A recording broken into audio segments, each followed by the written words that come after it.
आय तथा व्यय के आइटम्स पे बात करेंगे, इस पर डिस्कस करेंगे, इस पर चर्चा करते हैं।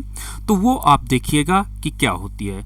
ठीक है, तो सरकार जो खर्च करती है, कहाँ पर खर्च करती है, कहाँ से इनकम पाती है, ये बेसिक पॉइंट्स को हम डिस्कस करेंगे। और जो एक टेंटेटिव इनकम होती है गवर्नमेंट की या एक्सपेंडिचर होता है टेंटेटिव, इन टेंटेटिव इनकम तथा टेंटेटिव एक्सपेंडिचर को हम लोग जो मैनेजमेंट करते हैं उसे हम लोग बजट कहते हैं। ठीक है, तो हमको ये जानना कि इनकम गवर्नमेंट कहाँ से पाती है, टैक्स के रूप में, जुर्माने के रूप में, ठीक है, और उसको व्यय कहाँ करती है। तो इन सारी मदों को हम बेसिकली सीखेंगे, फिर बजट में इसको इम्प्लीमेंट करेंगे। तो देखिए, हमारा एक डेमोक्रेसी, हमारा एक लोकतांत्रिक देश है। यहाँ की सरकार जो है लोगों के कल्याण को अधिकतम करने के लिए काम करती है। गवर्नमेंट जो भी व्यय करेगी उसमें एक ही टारगेट हो कि समाज के सभी व्यक्तियों का लाभ अधिकतम हो। जो समाज का वेलफेयर है उसको मैक्सिमम करना इसका टारगेट होता है। ठीक है, इसी कारण सरकार को कई ऐसी योजनाओं को शुरू करना पड़ता है जो धन अर्जन के हिसाब से तो बहुत ही फैसिलिटी साबित होती है। जैसे आपका देखिएगा एजुकेशन सिस्टम में शायद फी के रूप में मिलने वाला अमाउंट बहुत कम होता है। हॉस्पिटल में जो फी के रूप में मिलने वाला अमाउंट होता है बहुत कम होता है। तो कुछ ऐसे सेक्टर्स हैं जहां पर इनकम बहुत कम मिलती है लेकिन एक्सपेंडिचर बहुत अच्छा होता है, एक्सपेंडिचर बहुत करना पड़ता है। कहीं ना कहीं उनका टारगेट होता है मैक्सिमाइज टू वेलफेयर, यानी जो आपका वेलफेयर है यानी कल्याण है समाज का, उसको मैक्सिमम करने की बात की जाती है। लेकिन जन कल्याण के मामले में बहुत ही महत्वपूर्ण भूमिका निभाती है। ठीक है, इन जन कल्याणकारी योजनाओं को के कारण ही सरकार को वित्तीय घाटे में कोई कमी नहीं आ रही है। तो इस प्रकार देखिए, हम कह रहे हैं कि जो हमारे वहां घाटा होता है, आपने देखा होगा जब हमारी इनकम आय से ज्यादा अगर आपके पास व्यय हो जाएगा तो आपको बजट में घाटा हो जाता है। और ये घाटे का एकमात्र कारण होता है जो हमारे पास वेलफेयर योजनाएं होती हैं। ठीक है, इन योजनाओं के कारण हमको ऐसी समस्या आती है।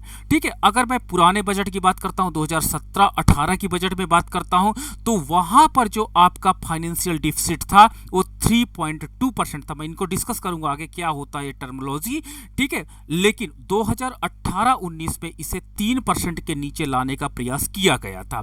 ठीक है, तो इस प्रकार हम ये कह सकते हैं कि गवर्नमेंट जो आपका पैसा आता है तथा जो पैसा खर्च किया जाता है उसके आधार पर इन घाटों को कैलकुलेट किया जाता है। घाटे कई प्रकार के होते हैं, जैसे आपका बजट घाटा होता है, आपका प्राथमिक घाटा होता है, आपका फिस्कल डेफिसिट होता है, कई घाटे होते हैं। तो इनका कॉन्सेप्ट हम आपके साथ प्रॉपरली डिस्कस करेंगे, वो देखिएगा आगे। अगर मैं बात करता हूं 100 पैसे के रूप में कि 100 पैसे की आय में सबसे ज्यादा आय किस सेक्टर से होती है, तो उनको हम डिस्कस करते हैं। तो मैं ये 2017 भी पुराना में लेके चलता हूँ, नया डेटा भी आपको सर्च करना सिखाऊंगा।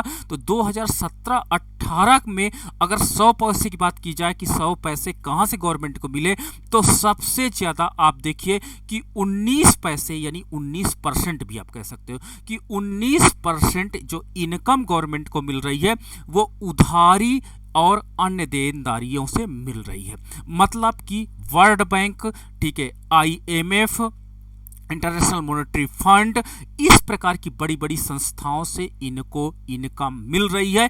और ये देनदारियां या उधारी इनको फ्यूचर में रीपेमेंट करना है गवर्नमेंट को। तो गवर्नमेंट जितना एक्सपेंडिचर करती है तो आय कहीं ना कहीं से व्यवस्था करती है, तो उधारी तथा देनदारियों के माध्यम से वो पैसा पाती है। देनदारियों का मतलब होता है जो उधार पहला गवर्नमेंट ने किया है उसको रीपेमेंट कर रही है, किसी देश की सरकार कर रही है, कोई संस्था रीपेमेंट कर रही है। तो उधारी तथा देनदारी से गवर्नमेंट को इस 2017-18 के बजट में सबसे ज्यादा आय प्राप्त हुई थी। तो देख, जो एक देश के लिए, विकासशील देश के लिए थोड़ा सा निगेटिव है कि आप उधार के माध्यम से इकोनॉमी में आप इकोनॉमी को ऑपरेट कर रहे हो। हाँ, दूसरा सबसे बेस्ट आइटम था निगम कर, यानी जिसको हम लोग कंपनी कर कहते हैं। और ये कंपनी कर क्या था, ये टैक्स के रूप में हमारे पास 19 पैसे यानी 19% का योगदान दे रहा था, दे रहा है, जो वास्तव में एक अच्छी मत के रूप में जाना जा रहा है यहाँ पे। फिर आपका आता थर्ड रैंक पे इनकम टैक्स। और इनकम टैक्स जो किसी व्यक्ति की आय पर लगने वाला कर होता है और इससे गवर्नमेंट को जो प्राप्त होने वाला आय है वो लगभग 16 पैसे आय प्राप्त होती है, अर्थात 16% इनकम गवर्नमेंट को इनकम टैक्स से प्राप्त होती है। फिर उसके बाद संघ उत्पाद शुल्क से 14 पैसे प्राप्त होता है, सेवा कर अन्य कर से 10 पैसे प्राप्त होता है, गैर कर आय से 10 पैसे और सीमा शुल्क से 9 पैसे तथा गैर ऋण पूंजीगत प्राप्तियों से 3 पैसे प्राप्त होते हैं। तो एग्जाम्स में आपको जो पूछा जाता है सबसे ज्यादा कि भारत सरकार की 100 पैसे के हिसाब से आय के प्रमुख कौन कौन से क्रम में लगाइए, तो आपको ये क्रम में दिया रहेगा 1 2 3 4, ये इसका क्रम है और इसको क्रम में एग्जाम्स में कई बार पूछा गया है या पूछ लिया जाता है कि नंबर 2 पर कौन सा आता, तो आपको निगम कर याद रखना पड़ेगा। तो ये मोस्ट इंपॉर्टेंट क्वेश्चन एग्जाम्स में बन जाता है और आप देखिएगा कि लगभग सभी कॉम्पिटिटिव एग्जाम्स में ये पॉइंट आता है। तो ये सरकार की आय की मदें थी कि सरकार 100 पैसे में सबसे ज्यादा इनकम कहां से प्राप्त करता है, और उस इनकम को हम लोग डिस्कस करते हैं कि जो इनकम है सबसे ज्यादा वो वास्तव में प्राप्त हो रही है हमको उधारी तथा देनदारी और निगम कर का एक अच्छा रोल है, साथ ही साथ इनकम टैक्स का। तो इस प्रकार गवर्नमेंट की आय में ये अगर प्रमुख मदों की बात करते हैं, प्रथम 4 मदों की बात करते हैं, तो ये मदें हैं। ठीक है, उसके साथ साथ यहां पर देखिए एक नोट है, इंपॉर्टेंट बात यह है कि यह बात ध्यान रखने वाली कि उधारी और अन्य देनदारियां, जिसको हमने पॉइंट नंबर 1 के साथ डिस्कस किया आपके पास, तो उधारी तथा अन्य देनदारियों को सरकार की आय के रूप में दिखाया गया है, जबकि ये सब सरकार के लिए बाहर से लिया गया एक प्रकार का कर्ज है, यानी उस साल की इनकम का ये पार्ट है जो फ्यूचर में उसे क्या करना है, रीपेमेंट करना है, जो सरकार को बाद में ब्याज के साथ चुकाना पड़ता है। तो जब ब्याज के साथ चुकाना पड़ता है तो वहां पर हम देख सकते हैं कि इस प्रकार हम देख पाते हैं कि सरकार की शुद्ध आय कितनी हो जाती है। सरकार की शुद्ध आय आपके पास लगभग 81 पैसे है। यानी क्या होता है कि अगर हम रीपेमेंट मद को हटा देते हैं, रीपेमेंट मद को हटाने के बाद, ठीक है, क्योंकि आप जो उधारी देनदारी है उसको अगर हम हटा देते हैं तो उसके पास जो हमारे पास बचता है वो वास्तव में एक्चुअल इनकम है। तो इसलिए ये जो सबसे ज्यादा 19 पैसे हम लेते हैं ये एक्चुअल पार्ट नहीं है आपकी इनकम का, इसलिए विशुद्ध की गणना जरूर की जाती है। तो 81 पैसे है जो हमारी इकोनॉमी में, इससे नहीं काम चलता, इसलिए हम लोग उधार लेते हैं।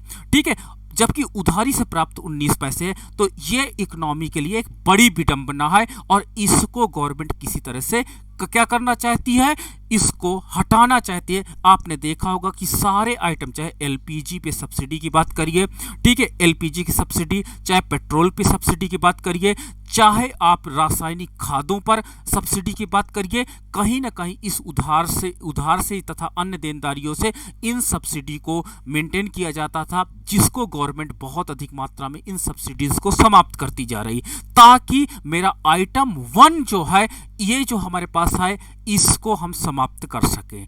तो हमारे पास एक टारगेट है, इसलिए ये लोग गवर्नमेंट क्या करती है, इन सब्सिडीज पे जो पैसा पेमेंट खर्च आता है उसको कम करने का प्रयास कर रही है। दूसरी बात हम करते हैं सरकार की, अगर व्यय की बात करते हैं कि सरकार जो पैसा आता है वो खर्च कहां करती है, तो सरकार का जो बजट है 2017-18 के मैं स्रोत के आधार पर बताता हूं, तो सरकार का जो आपका है करों तथा शुल्कों में राज्य का हिस्सा ये होता है कि देखिए आपने इनकम टैक्स पेमेंट किया, ठीक है, और इनकम टैक्स पेमेंट करने में आपने देखा कि यूपी सरकार से मान लीजिए इनकम टैक्स कलेक्शन हुआ, तो यूपी सरकार को आपने देखा होगा बाद में सेंट्रल क्या करती है, डिवाइड करती है, जो टैक्स से प्राप्त हिस्सा है वो राज्यों को आपस में वितरित करती है।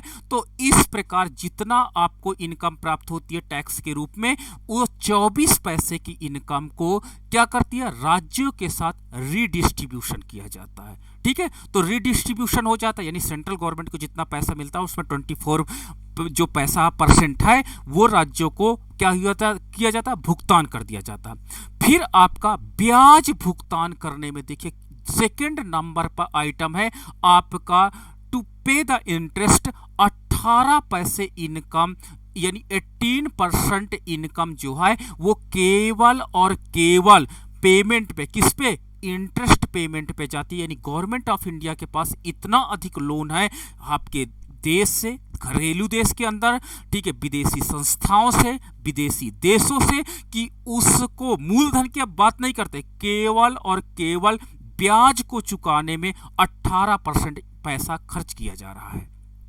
ठीक है, तो ये एक देखिए यहां पर एक निगेटिव बात है, आपकी जो मनी है नॉन प्रोडक्टिव एसेट्स को जनरेट कर रही है और वास्तव में इसका miss use of the money है।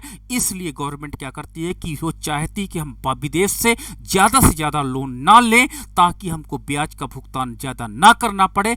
इसलिए ये देखिए एक मतलब एक सेकंड नंबर का जो आइटम है जो एक निगेटिविटी को दिखाती है कि जो हमारे पास व्यय का एक निगेटिविटी पॉइंट को शो कर रहा है। अदर हमारे पास एक्सपेंडिचर के अंतर्गत 13% पैसे खर्च किए जाते हैं। केंद्रीकृत योजनाओं पर जो आपके सेंट्रल गवर्नमेंट से पास प्लान्ड योजनाएं हैं उस पर 11 पैसे खर्च किए जाते हैं। पांचवा सब्सिडी पर 10 पैसे खर्च किए जाते हैं।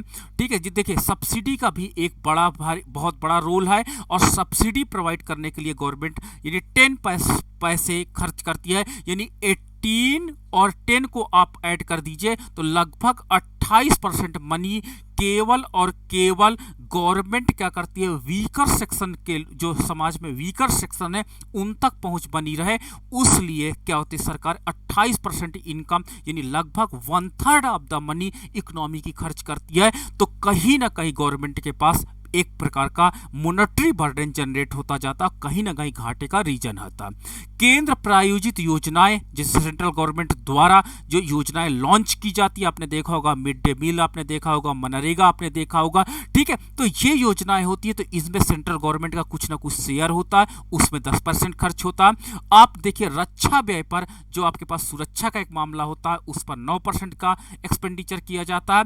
और 8वां पॉइंट है वित्त आयोग एवं अन्य स्थानांतरण पर 5 पैसे खर्च किए जा रहे हैं। तो ये मैंने 2017-18 का बजट आपके साथ डिस्कस किया।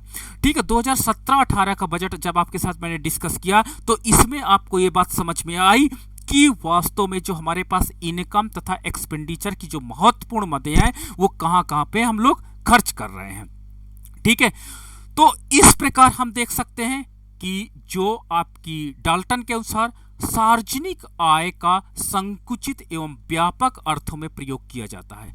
व्यापक अर्थ में समस्त प्रकार की आय तथा प्राप्तियों को शामिल किया जाता है, जितनी प्रकार की हमारे पास ठीक है इनकम आती है, ठीक है, उसको हम इसके अंतर्गत सम्मिलित कर लेते हैं। तो ये गवर्नमेंट की इनकम क्या होती है, जितनी रेवेन्यू प्राप्त होती है, चाहे वो उधार से प्राप्त हो, चाहे वो डोनेशन से प्राप्त हो, चाहे वो टैक्स से प्राप्त हो, चाहे वो शुल्क से प्राप्त हो, उन सारी प्राप्तियों को सार्वजनिक आय का पार्ट माना जाता है और जिसे प्रायः आगम के रूप में जाना जाता है। यानी आगम का मतलब होता है रेवेन्यू, ठीक है, ना कि इनकम, रेवेन्यू के नाम से जाना जाता है। संकुचित अर्थ में केवल वे प्राप्तियां शामिल की जाती हैं जो आय के साधारण विचार में सम्मिलित हैं। ठीक है, तो सार्वजनिक आगम के जो गवर्नमेंट की इनकम का मेन स्रोत हैं वो कौन कौन से स्रोत हैं, तो हम इसमें डिस्कस करते हैं कि इसमें 2 प्रकार के बेसिक स्रोत आते हैं।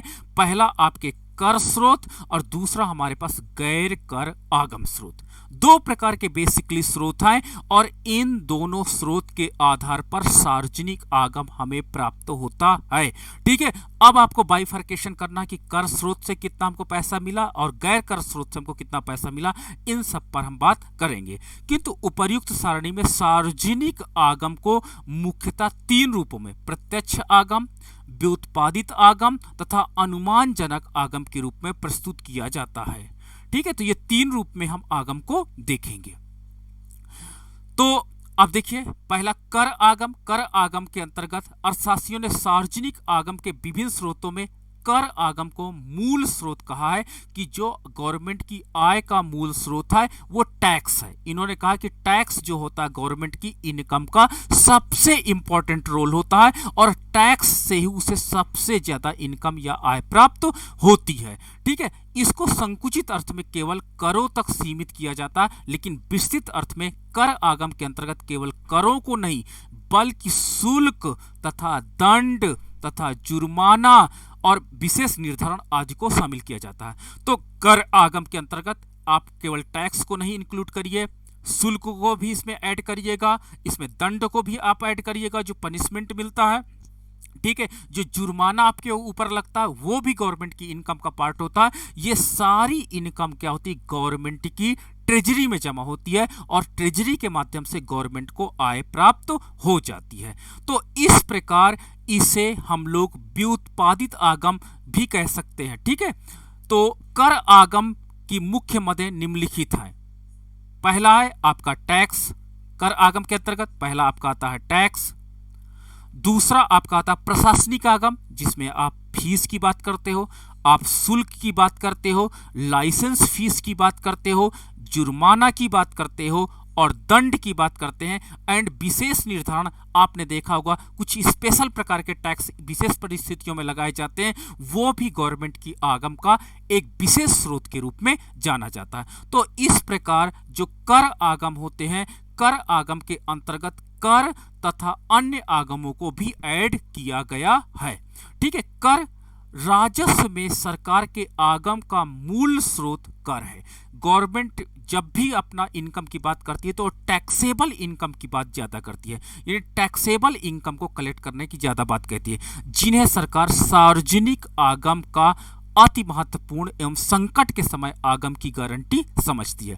इसलिए कर सरकार की एक अनिवार्यता है, यानी आपको टैक्स पेमेंट करना है और विदाउट टैक्स के, आपको मैंने पूर्व के लेक्चर में बताया था कि विदाउट टैक्स के आप कभी भी नहीं बच सकते हो। तो टैक्स एक प्रकार का कंपलसरी बर्डन है और इस बर्डन को आपको बियर करना ही पड़ेगा।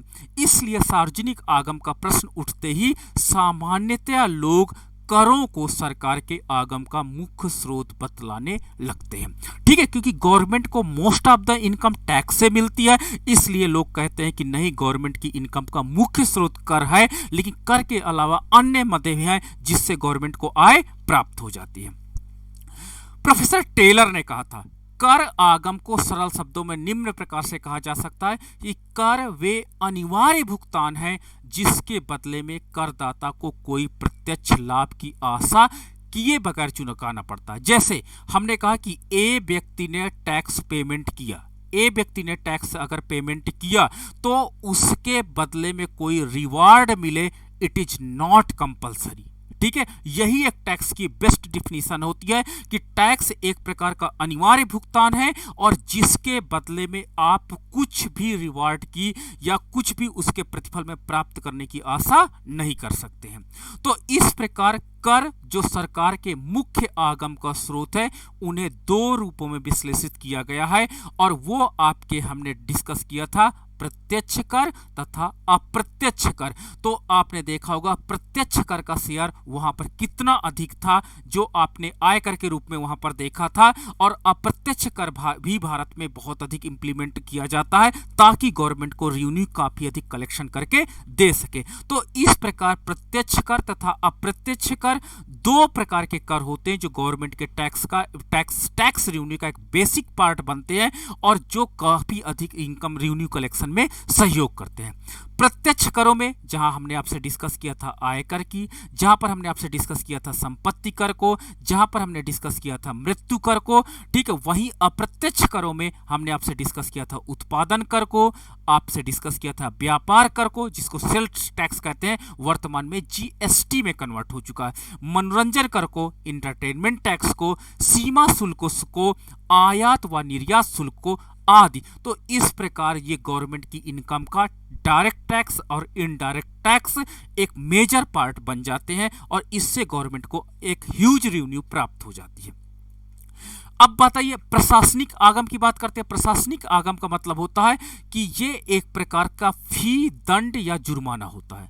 सार्वजनिक आगम में करों के अतिरिक्त अन्य प्रकार की वसूली जैसे फीस, ठीक है, जुर्माना, दंड, लाइसेंस फीस आदि को प्रशासनिक आगम के नाम से जाना जाता है, ठीक है। इसको व्युत्पन्न आगम कहते हैं। अगर उस सुविधा का आप प्रयोग करना चाहते हो तो आपको गवर्नमेंट को देना पड़ेगा या कोई पनिशमेंट, जैसे आपने क्या किया, बाइक ड्राइविंग कर रहे हैं और ड्राइविंग करते वक्त आपने हेलमेट नहीं लगाया तो आपको जुर्माना देना पड़ेगा, ठीक है, तो इस प्रकार ये प्रशासनिक आगम के स्रोत होते हैं और ये भी गवर्नमेंट की रेवेन्यू का स्रोत बन जाते हैं, क्योंकि इन आगम को प्रशासन के कार्यों से प्राप्त होती है, क्योंकि इसमें एक एडमिनिस्ट्रेटिव काम करता है और एक एडमिनिस्ट्रेशन काम करने के कारण प्राप्त होता है, इसलिए इसे हम प्रशासनिक आगम की संज्ञा देते हैं। जिसमें आपका आता फीस या शुल्क।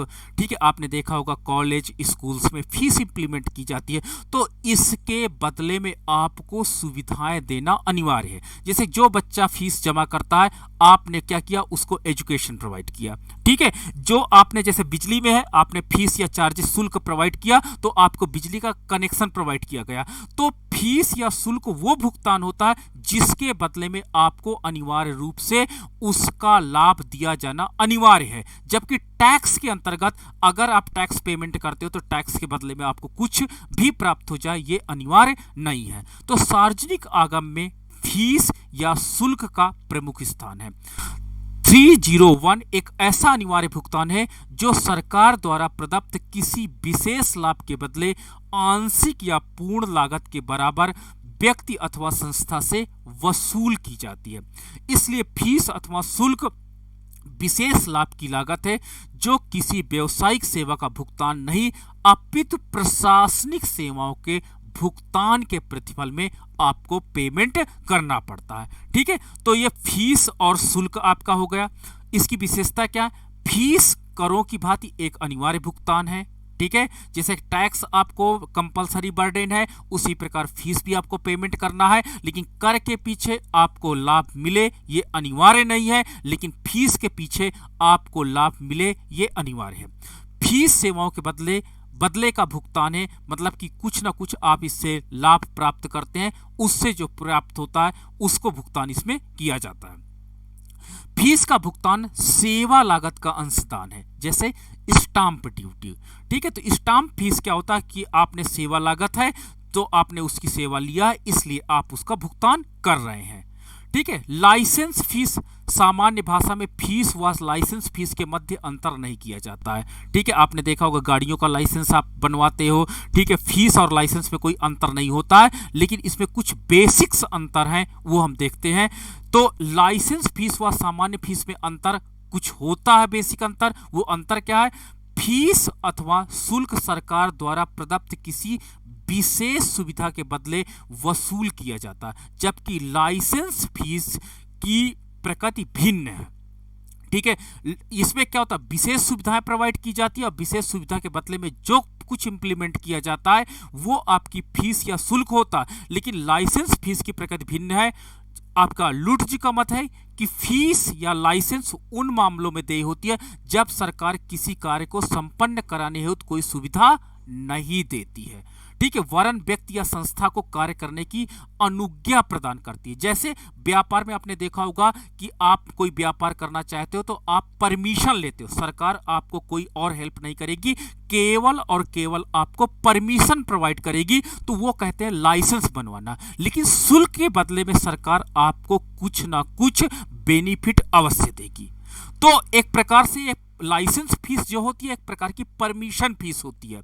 ठीक है, तो ये पॉइंट आपको नोट करना पड़ेगा, बेसिक पॉइंट है कि लोग जो फीस और लाइसेंस फीस में अंतर नहीं समझते, वो उनके लिए ये है कि फीस के पीछे जो प्रशासनिक लाभ है वो लाभ आपको प्रोवाइड किया जाएगा, लेकिन लाइसेंस के पीछे आपको केवल परमिशन प्रोवाइड की जाएगी और कोई लाभ आप इससे आशा नहीं कर सकते हो।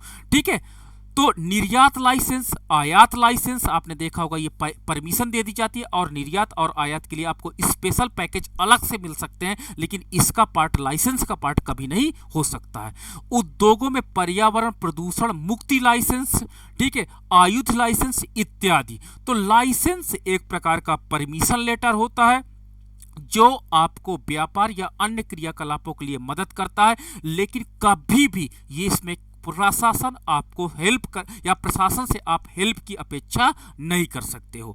ठीक है, आपने देखा होगा कई वीडियोस बनते हैं कि हमने रोड टैक्स भरा, हमने लाइसेंस लिया और रोड की कंडीशन बहुत खराब है, लोगों ने कहते हैं कि कंपलसरी ये होना चाहिए। ठीक है, गवर्नमेंट कोशिश करती है अपना रोड मेंटेन करने के लिए, लेकिन आप उसको लाइसेंस फीस के आधार पर कंप्लेन नहीं कर सकते हो कि नहीं इसको कंपलसरी रूप में हम गवर्नमेंट के ऊपर पेनल्टी लगाते कि आपने क्यों नहीं रोड को मेंटेन करके रख रहे हैं। ठीक है, अगला पॉइंट है आपका जुर्माना या दंड। जुर्माना या दंड सार्वजनिक आगम का प्रशासनिक कारणों से उत्पन्न स्रोत जुर्माना अथवा दंड है। सामान्यतः सरकार जब जनता से नियमों का उल्लंघन करने के बदले अर्थदंड अथवा जुर्माना वसूल करती है तो ऐसी व्यवस्था को जुर्माना या दंड कहते हैं। जैसे बिना टिकट यात्रा करने पर जुर्माना लगता है, न्यायालय द्वारा अर्थदंड वसूल करना इत्यादि। तो ये भी गवर्नमेंट की रेवेन्यू का एक मेजर पार्ट बन जाता है। ठीक है, अब ये तो आपने कर आगम की बात की थी, ये कर आगम आपने देखा। अब हम बात करते हैं, दूसरा पॉइंट है गैर कर आगम। इसे हम व्युत्पादित आगम की संज्ञा देते हैं कि ये आपका एक प्रकार का ड्राइव्ड रेवेन्यू है। ड्राइव्ड रेवेन्यू की बात करते हैं कि ये अन्य प्रकार से उत्पादित है।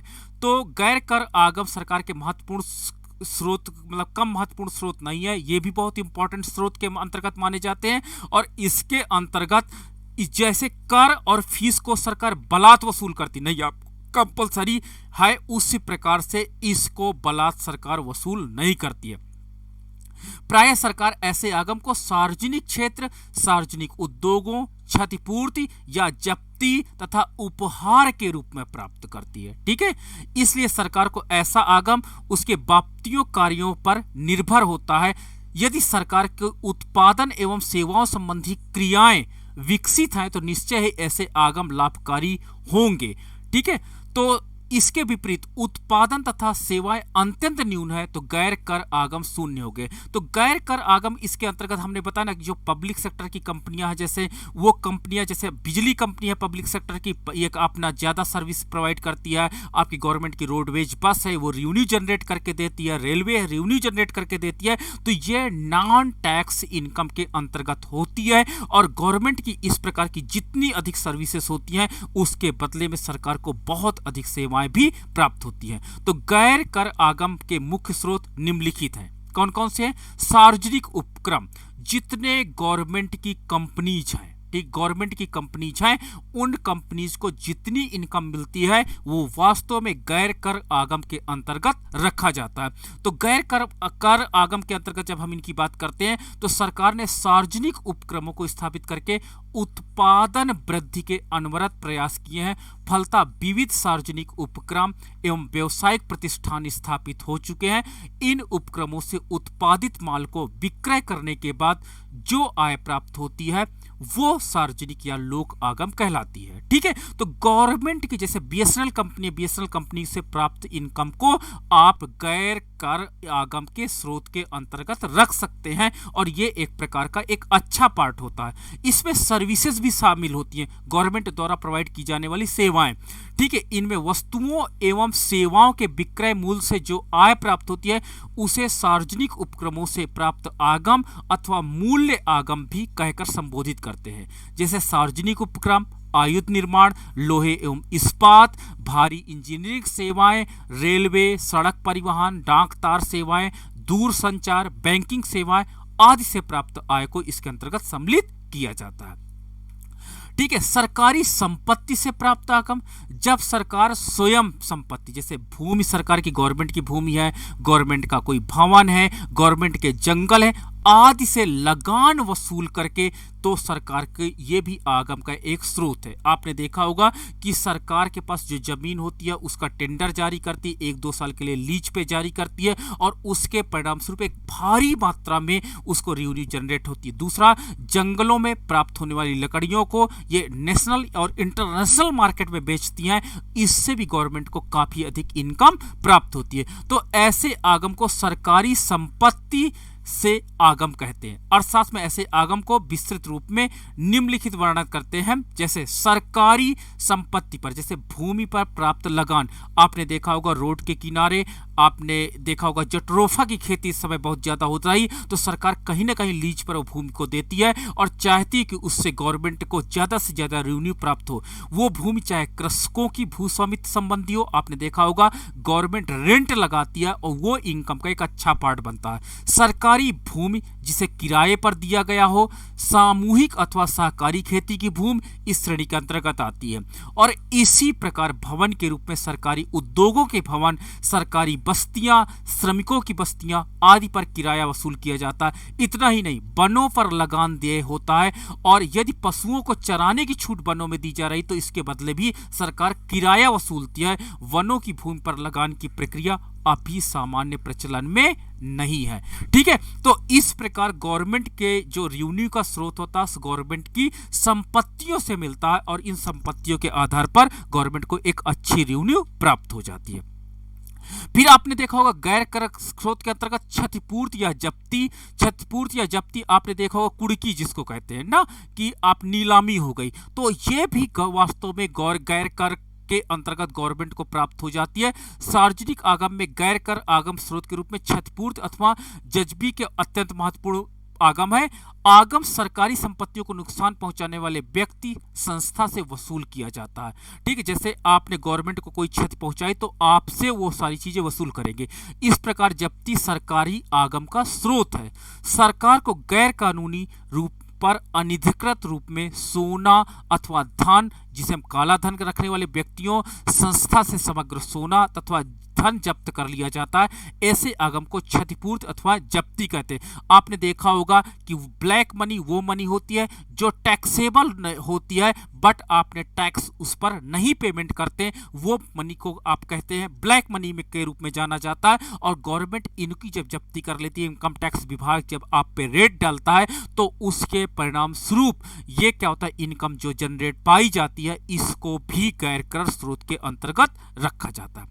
अनुदान, गवर्नमेंट को कभी कभी गिफ्ट मिल जाते हैं। ठीक है, गिफ्ट मिल जाते हैं, कोई सरकार दे। अभी कोविड के काल में आपने देखा होगा गवर्नमेंट को कितनी अधिक अनुदान प्राप्त हुआ, तो ये अनुदान जो होता है ये भी एक बड़ा इनका इनकम का एक सोर्स माना जाता है, स्रोत माना जाता है। ठीक है, और उपहार या अनुदान समानार्थक समझे जाते हैं, किंतु अनुदान की प्रकृति में उपहारों से आंशिक मित्रता है। ठीक है, क्योंकि संघीय वित्त व्यवस्था में जब केंद्र सरकार राज्य सरकारों को कुछ विशिष्ट कार्यों अथवा सेवाओं के लिए अनुदान प्रदान करती है, तो इसे एक सरकार द्वारा अन्य सरकार को प्रदत्त आर्थिक सहायता कहते हैं। ठीक है, तो ये जो आपके पास इकोनॉमिक सब्सिडी के नाम से जाना जाता है, लेकिन जब इंटरनेशनल लेवल पर एक कंट्री दूसरे कंट्री को हेल्प करते हैं तो ये काफी आपको हेल्पफुल माना जाता है, जो इनकम का एक पार्ट बन जाता है।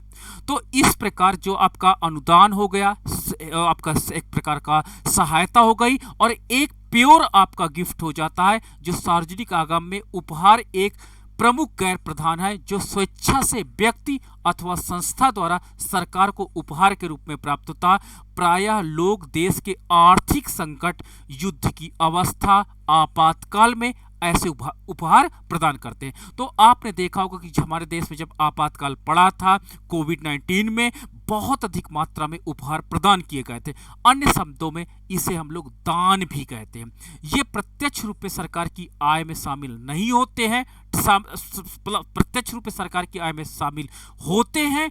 ठीक है, और भारतवर्ष में 1962 में चीन युद्ध में, 1965 में पाक युद्ध में समय में ऐसा दान दिया गया था। तो आपने देखा होगा जब इंटरनेशनल लेवल पर कोई कंट्रोवर्सी या कोई ऐसा प्रॉब्लम्स जनरेट होती जहां पर लगता है जैसे गृह युद्ध वाली प्रॉब्लम आ गई या कोई ऐसा प्रॉब्लम आ गई जिससे वहां के लोगों को काफी अधिक प्रॉब्लम्स होती है, तो इंटरनेशनल लेवल पर इस प्रकार के उपहार एक कंट्री दूसरे कंट्री को प्रोवाइड करती है, जो इनकम का स्रोत माना जाता। और आपने देखा होगा कि गवर्नमेंट की जो रेवेन्यू की मेन आइटम्स है, रेवेन्यू के मेन आइटम्स में इस प्रकार के उपहारों का एक बहुत अच्छा योगदान है।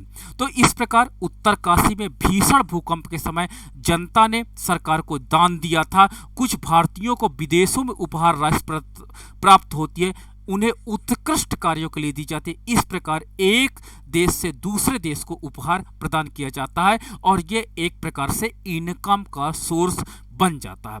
तो इस प्रकार हमने आज आपके साथ डिस्कस किया, ठीक है, बेसिक हमने आपके साथ डिस्कस किया कि सरकार जो होती है, सरकार के पास आय की मदें, टेंटेटिव आय की मदें, आपने देखा होगा कर जो मदें हैं वो कर मदें हैं, लेकिन गैर कर मदें भी बहुत अधिक होती हैं, और इन गैर कर मदों से भी गवर्नमेंट को काफी अधिक रेवेन्यू प्राप्त होती है। और कर मद के अंतर्गत हमने बात किया कि प्रत्यक्ष कर से आपको गवर्नमेंट को इनकम प्राप्त होती है और साथ ही साथ अप्रत्यक्ष कर से गवर्नमेंट को इनकम प्राप्त होती है। लेकिन गैर कर के अंतर्गत अन्य आपके पास जो शुल्क है, फीस है, उपहार है या सार्वजनिक संपत्तियों से मिलने वाले टैक्स को मिलने वाली इनकम को, रेवेन्यू को इसके अंतर्गत रखा जाता है। और दूसरी अब हम बात करेंगे, जब आपके साथ डिस्कस करेंगे नेक्स्ट क्लास में, तो व्यय पे बात करेंगे और सरकार इस पाने वाली आय को कहां कहां पे खर्च करती है। और इसको जब हम एक ही प्लेटफॉर्म पे आपके साथ स्टडी करेंगे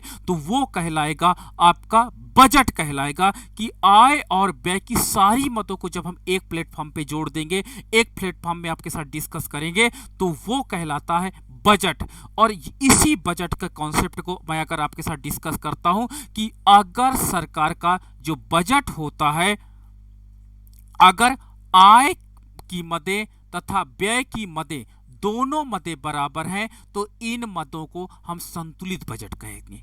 क्या कहेंगे? संतुलित बजट। लेकिन अगर आय का मान कहीं से ज्यादा हो जाए और व्यय का मान कम हो जाए, कोई ऐसी इकोनॉमी है जहां पर आय ज्यादा है, इनकम ज्यादा है और उनके खर्च कम है, तो इसे हम लोग घाटे का बजट कहेंगे। ये पॉइंट आप नोट रखिएगा।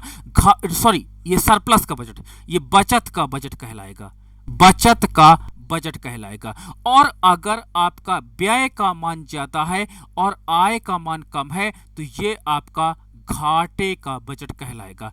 तो बैलेंस बजट अधिकतर विकसित देशों में बनता है। कहां बनता है? आपसे एग्जाम में पूछा जा सकता है कि जो संतुलित बजट होता है, ये संतुलित बजट का मतलब होता है कि इनकम और एक्सपेंडिचर जहां पर दोनों बराबर होते हैं, तो उस बजट को संतुलित बजट कहते हैं। लेकिन सरप्लस बजट उन कंट्रीज में होता है जहां पर आपने देखा होगा इन्फ्लेशन बहुत ज्यादा है, तो इन्फ्लेशन को कम करने के लिए वहां पर इस प्रकार का बजट बनाया जाता है, तो वो आपका सरप्लस बजट होता है। यहां पर इनकम का मान ज्यादा होगा और एक्सपेंडिचर का मान कम होता है।